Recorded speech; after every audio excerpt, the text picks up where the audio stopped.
Peace, and I welcome you to the 1st and 15th Secure That Bag.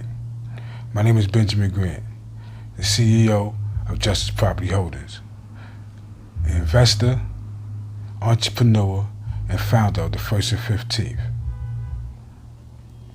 Are you ready to level up, secure that bag, and become financially free?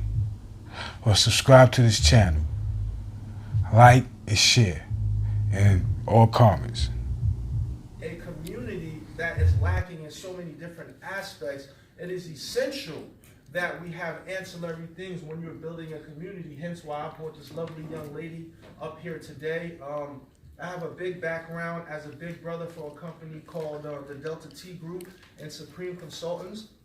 Because when you talk about building houses in these impoverished areas where you can make up to $100,000 in profit, let us not lose sight that we are renting to people that live in a community. A lot of us don't want to live in those communities, but we want to buy the properties, fix them up, make our money, and go to Hawaii. To me, it's much bigger than that. I could make a lot more money flipping houses in Livingston, but I wouldn't have the social impact that I have. So that's why I open up restaurants, all of these other things, so the community can feel inclusive.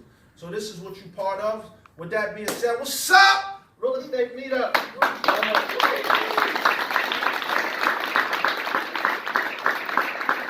So let the beautiful people know who you are and what you do.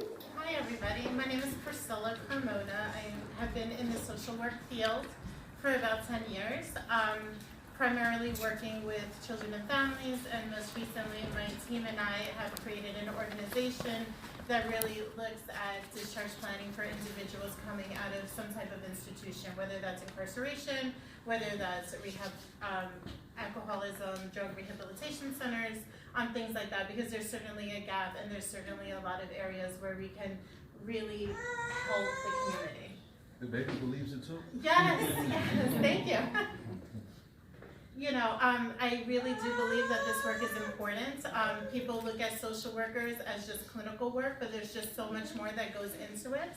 There's a whole realm of social work that just deals with community assessments, advocating for policies, advocating for communities, working with realtors and investors to be able to really bring up communities, because if we are able to have the physical structure of either a transitional living facility or a sober living house, there's programming that needs to go into that. And who would best know what that program is unless you're a social worker and knows the ins and outs of grant writing and fundraising and policy making. So she's letting me know that she's the plug. Why people say, well, what does this topic have to do with real estate? Right now, where the real estate market is and how expensive everything is, you have to kind of look for some different types of ways for you to be profitable in a business. One thing that is not gonna, and unfortunately, in probably in the next 10, 15 years, that's not gonna change, is the amount of incarceration, is the amount of people who have children and give them over to the system. So there's always going to be a need for that.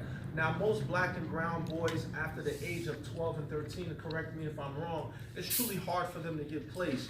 Now, they do pay a lot of money per bed for them to stay there. I know that because there's a company on Broadway in North Newark called YCS. And if you're a problematic child, they pay almost up to $120 to $150 a night per bed if they have nowhere to go. So imagine that you have a 3-family house and you can put, and it's 3 bedrooms per apartment.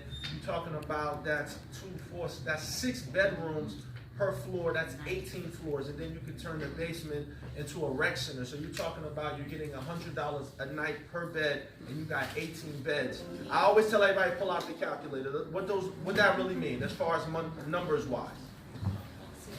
That's $1,800 a day, right? Times 30 days. How much is that?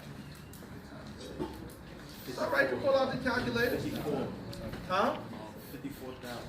55,000. Yeah, 54,000. That's $54,000 a month on a low scale, and she can attest to that. I always tell you that you got to be a vendor.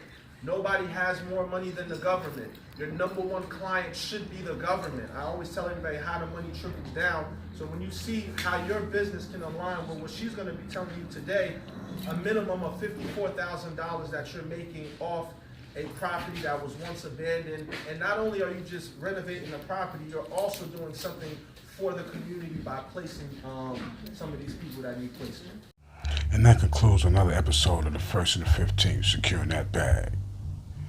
Share, like, follow, and comment. Peace.